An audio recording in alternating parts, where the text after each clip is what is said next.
Law क्यों किया? Law क्यों किया? Yes, it was आपने कहा something. कि इससे पहले भी आपका प्लान था लॉ करने का, It क्या? was just मैंने A levels में लॉ लिया पहली दफ़ा, kind of थोड़ा सा it did interest me. I think I was more I felt more comfortable expressing myself than with numbers and all, and law was one degree जिसमें ना वो numbers वाली game बहुत limited सी है ना, plus minus और multiplication division तक रह जाती है game, उससे ऊपर लॉ नहीं में दिमाग जाते. भी अलग तरीके से काम. हाँ, so I felt I was more compatible that way ना, और मुझे वो थोड़ी सी चीज़ ज़रा ज़्यादा आसान लगती थी, तो that's probably why. मुझे तो लॉ की डिग्री बहुत ज़्यादा इंटरेस्टिंग लगती है. उसकी सबसे बड़ी वजह ये है कि मैंने तो लॉ नहीं पढ़ा, मैंने तो ये BBA किया था, लेकिन शुरू से इंटरेस्टिंग लगती इतनी ज़्यादा कि वो होता है ना कि आप काश ये कर सकते हैं. तो काश में मेरा एक जर्नलिज्म आता है और एक लॉ आता है कि यार ये काश ये कुछ डिग्रीज़ मेरे पास होती हैं. लॉ की स्पेसिफिकली इस वजह से क्योंकि जब हम पॉडकास्ट में आया मैं, और मैंने हिस्ट्री पे पॉडकास्ट करना शुरू किया, और उससे पहले भी जब मैंने और ज़्यादा पढ़ना शुरू की, तो मैंने एक बड़ा इंटरेस्टिंग फैक्ट देखा कि यार पाकिस्तान और हिंदुस्तान को लॉयर्स ने बनाया है. सारी की सारी आप मुस्लिम लीग की पूरी कैबिनेट देख लें, आज के ज़माने में तो आपको लॉयर्स नहीं दिखते, आज की पॉलिटिकल पार्टीज़ की कैबिनेट के अंदर इतने ज़्यादा लॉयर्स नहीं दिखते, लेकिन वहाँ पूरी कैबिनेट को देखें, लियाकत अली खान साहब, कायद आज़म मोहम्मद अली जना, मौलाना मोहम्मद अली जौहर, ठीक है, सारे के सारे लॉयर्स, ठीक है, पूरी कैबिनेट को उठा लें सारे लॉयर्स. फिर नेहरू को देखें वो भी लॉयर, इंडिया की जितनी भी कैबिनेट को देखें और इंटेलेक्चुअल्स को देखें वो लॉयर. क्यों? क्योंकि लॉयर लड़ सकता था ब्रिटिश के आगे, वही खड़ा हो सकता था, वही ना कि बात करनी, दलील देना और It gives you that बोलना. वो जो डिग्री है, I think it's designed in such a way to वो thought provoking है किसी हद तक, and it equips you with the faculties of critical thinking and analyzing situations. And then जब आप उसकी practical side पे जाते हैं, जैसा I went on to do my bar at law, तो फिर bar at law आपको सिखाता है कि वो जो आपने theoretical चीज़ें पढ़ी हैं उनको practically कैसे apply करना है, right? So for example, if a client comes to you and asks you for a legal opinion, तो उसके अंदर how do you guide him properly and while at the same time safeguarding yourself as well. आपने अगर court में कोई case file करना है तो how do you draft, what are the formalities of doing that? If you are arguing in court, उसके क्या mannerisms हैं.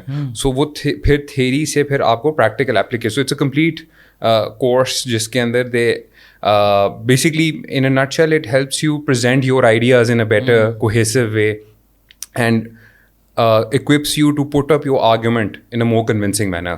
अगर मैं इसको बहुत आसान अल्फाजों में अगर मैं सम अप करूँ. वेरी नाइस, बिल्कुल सही एक्सप्लेन किया. क्योंकि सोचने वाली बात है ना कि इतना बड़ा रीजन है ये, और इतनी बड़े बड़े कंट्रीज़ हैं और वो आज़ाद हो रहे हैं. तो कोई बिजनेसमैन तबका हो जिसने आज़ाद करवाया हो, या कोई और दूसरी फील्ड के लोग हो, नहीं, सिर्फ और सिर्फ लॉयर्स उन्होंने करवाया है. क्यों? क्योंकि मैंने देखा कि यार जिस तरह से आपने ये लोग पढ़ाई करते हैं और जिस तरह से फिर प्रैक्टिस होती है, तो आपको आई थिंक आर्ग्यूमेंट लड़ने की एक ताकत आ जाती है, एंड देन आप एम्पावर भी बहुत ज़्यादा हो जाते हो. कॉन्फिडेंस लेवल भी उस तरह का पहुंच जाता है कि आपको पता होता है कि मुझे क्या करना है, मुझे कोई जो है चीट नहीं कर सकता, मुझे कोई फंसा नहीं सकता. तो आपको चीज़ों का पता होता है, दुनिया का पता होता है. The ability to change hearts, the ability to change somebody's thought process. I think there's no bigger power than that. सही बात है. और उसने आपको फिर अपनी प्रोफेशनल लाइफ में कितना हेल्प किया होगा? It continues to help in different aspects. Yes. जबकि बिजनेस का ताल्लुक नहीं है, आप जो हैं रियल एस्टेट डेवलपर हैं, लेकिन उसके अंदर लॉ का कोई किरदार है? I think अच्छा in any business law का बहुत किरदार है. आपने from opening up your business, getting your trademarks in, फिर आपने जो अपने क्लाइंट्स के साथ कॉन्ट्रैक्ट्स करने हैं, लाइक लॉ कार्ड खोल, अगर आप छोटा सा कार्ड भी खोल रहे हैं तो उसके अंदर भी लॉज आ जाते हैं. 100 चीज़ें आ जाती हैं.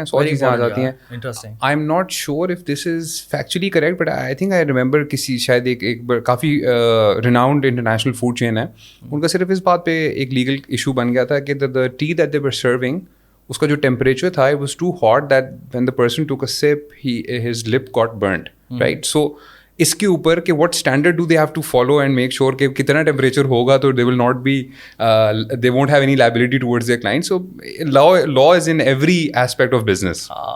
लॉ बिजनेस के हर एस्पेक्ट में बड़ा बिजनेस है, उतना ज़्यादा डिटेल उसका लॉ आता है. बट आई थिंक उससे ज़्यादा I think it's the law is basically equipping you with the theoretical and practical knowledge of convincing someone. And that's exactly what you need to do in business as well. چاہے business چلانا ہو, ٹھیلا چلانا ہو, یا پھر کچھ بھی کرنا, آپ نے شہر چلانا ہو, ملک چلانا ہو, آپ نے سودا بیچنا نا, آپ نے you either sell someone on a product, you either sell someone on a service, or you sell someone on an idea. بیچنا ہے, صحیح بات ہے. تو وہ بیچنے کے لیے you have to convince the other person. Very nice. So آپ نے یہ لاء پڑھا مانچسٹر سے, انگلینڈ گیا؟ ہاں, ویسے تو undergrad I did here from the university of London, ان کا ایکسٹرنل ڈگری ہوتی ہے. I didn't have to go there. ہاں, بارٹ لاء کے لیے I went to Manchester. Okay, لیکن وہ چھوٹا پیریڈ تھا آپ کا, آئی تھنک. ہاں, جسٹ لائک 10 months, 10-11 months.